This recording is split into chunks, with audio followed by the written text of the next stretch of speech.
And Chevy Chase. Viva! Your local news is next.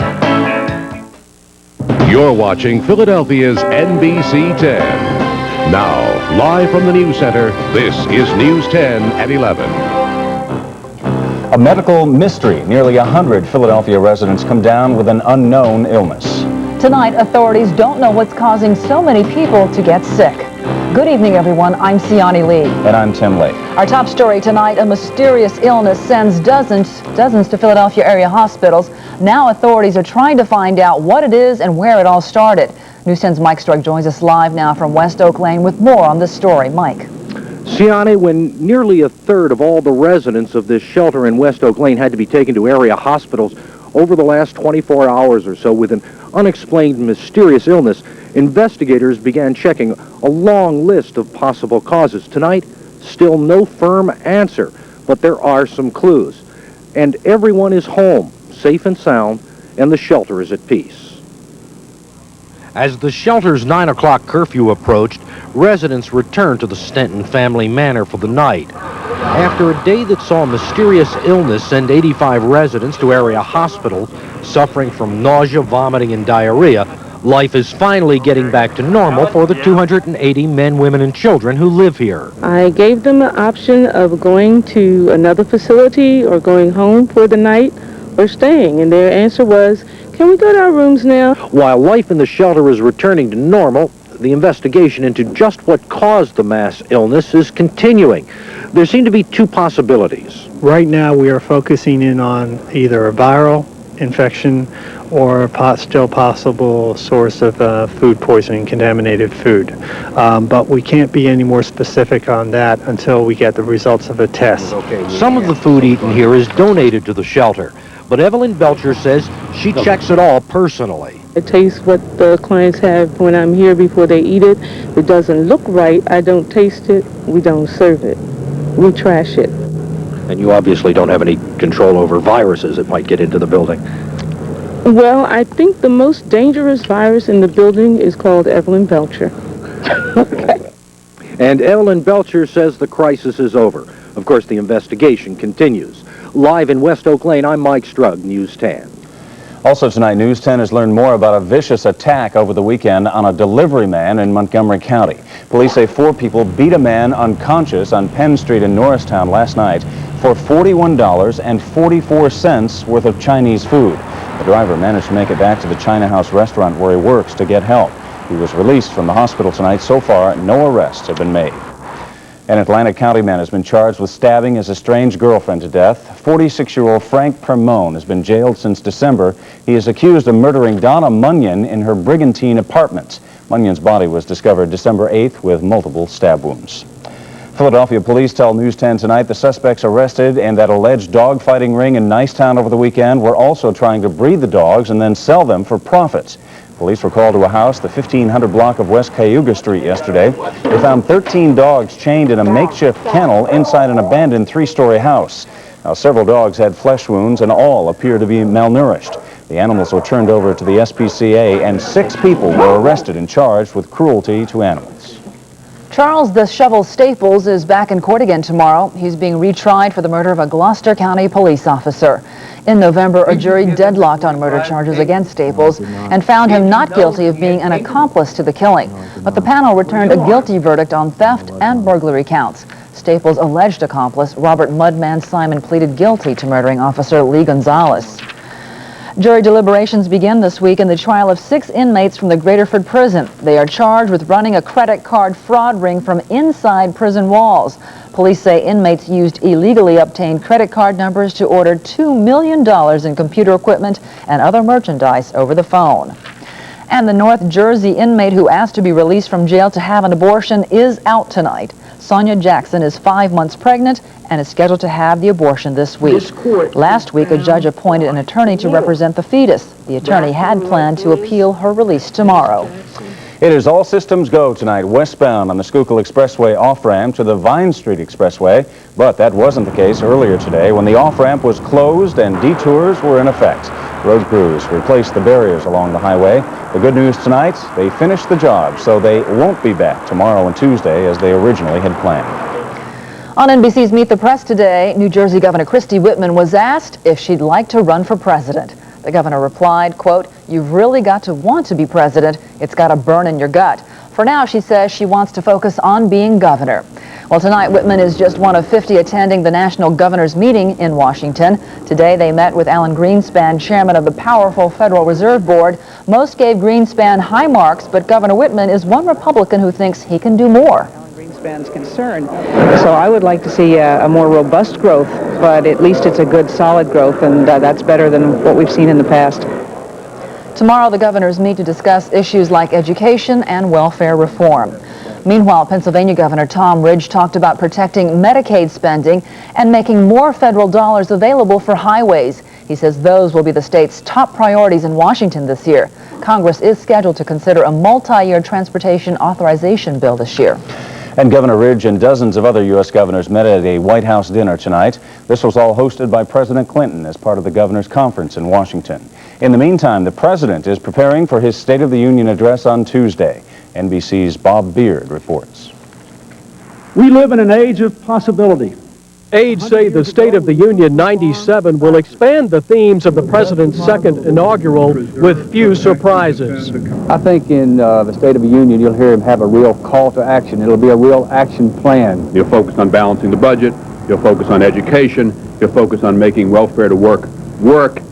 You'll focus on international leadership, campaign finance reform. And he'll focus on the budget that hits Congress with a thud on Thursday. Expect a $98 billion tax cut plan, including eliminating capital gains taxes on the sale of most homes. So it's going to be a very targeted tax cut program that I think is going to make a meaningful difference for American families. Republicans in Congress aren't so enthusiastic about the tax cuts. He has just tiptoed out into the water just a little bit. We'd say, Mr. President, let's be bold. But Lott invited Clinton to the Capitol the day after the State of the Union anyway to start the budget horse trading. House and Senate, Republican and Democrat, let's get started. We're ready to go. And not fast enough for many Americans who've grown tired of politics as usual and gridlock. What do they want Mr. Clinton to stress? Bipartisanship, absolutely. Social Security for the future is also very important. I think moral decay. If he's going to take care of the homeless issue. But whatever he says, I probably wouldn't buy into. Bob Beard, News 10 in Washington. In news around the world tonight, Russian President Boris Yeltsin shows the world he may be regaining his health. Yeltsin welcomed French President Jacques Chirac to Moscow today. The two discussed NATO's plan to expand into Eastern Europe despite Russia's opposition. Today's meeting was the first chance Yeltsin had to show Russians that he's trying to handle foreign affairs despite his recent health problems. In Switzerland, an effort by Israel and Palestine to renew the peace. At the World Economic Forum, Palestinian leader Arafat and Israeli Prime Minister Netanyahu took some time out to renew peace talks. The two leaders also announced plans to meet this week to continue the Middle East peace efforts.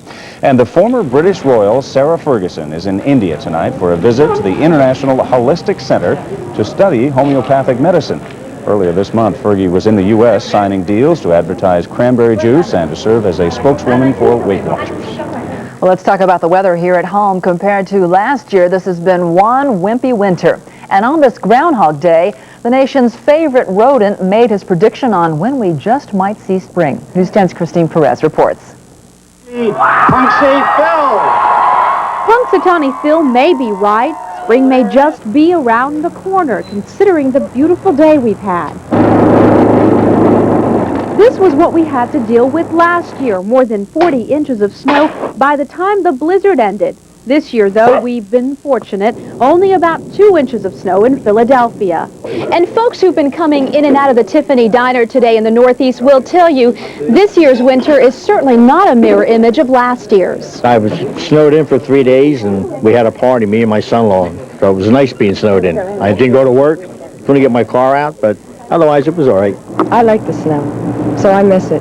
Donna liked the blizzard so much that she worked right through it at the diner, one of the few places that remained open that day.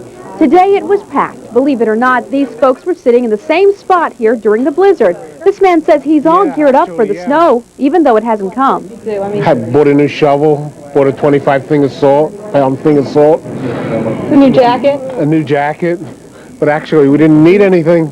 Many eateries lost a lot of business last year. This year it's the guys who remove snow and the hardware stores. But remember, we still have to deal with the rest of February and then March. The winter is far from over. Christine Perez, News 10. Oh, piece of cake. What do you say? We're halfway through. Now to the Weather Center for Hurricanes assessment of this wimpy weather we've had. Glenn? It certainly has been wimpy so far. This is our own groundhog. This is South Philly Schwartz over here, which is not making a forecast, apparently, speechless at this moment. However, we haven't had much winter, as you just saw. How much snow have we had? Officially 1.7 inches of snow so far this winter, compared to 44 inches as of this date last year, when we were getting a snowstorm, a 5-inch snowstorm, February 2nd and 3rd, 1996. Temperatures have been above normal as well. The long-term average, well, we're 4 degrees above normal during the month of December, which is pretty significant, and 2 degrees above normal in January. Of course, February just a couple of days old, and we're above normal to start February. There is a storm in our future, some wintry weather in some parts of the area. We'll talk more about that coming up in just a few minutes. Tim? Okay, thank you, Glenn. Just ahead here on News 10 tonight, police make an arrest in a string of bombings in the San Francisco area. This 4-year-old is being hailed as a hero tonight. Find out what he did to save his mother's life. I just couldn't see myself doing it for another 25 years. You won't believe what this man gave up to pursue a career in the kitchen. If you've ever wanted to quit your job and start over, you'll want to see Renee Chenault's special report, Chasing the Dream, coming up. You're watching News 10 at 11.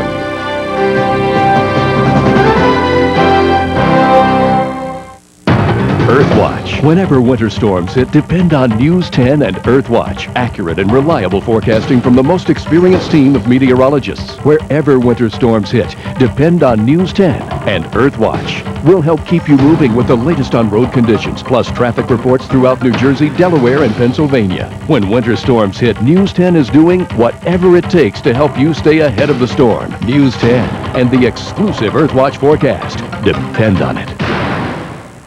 The critics agree. Fierce Creatures is funnier than a fish called Wanda. Yeah! A direct hit to the funny bone, raves People magazine. Excellent. Very, very funny, says Gene Siskel. He likes animals. Oh, he doesn't just like them. And the New York Times calls it a giddy, enjoyable farce. What are you doing? Getting undressed. For sex. Ferociously funny. Yeehaw! Fierce Creatures. Right. Ah! Rated PG-13. Now playing at theaters everywhere. Make room for Macy's biggest home sale of the season. The best names, spectacular values for every room in your home. 3-piece leather sofa set, just $19.99. Panasonic 4-head VCR, closeout $199. Well-built bread makers, $69.99. Atlantic luggage, take an extra 30% off. Goose down comforter, any size, $129.99. The best for your home at Macy's biggest home sale of the season. Hurry in for the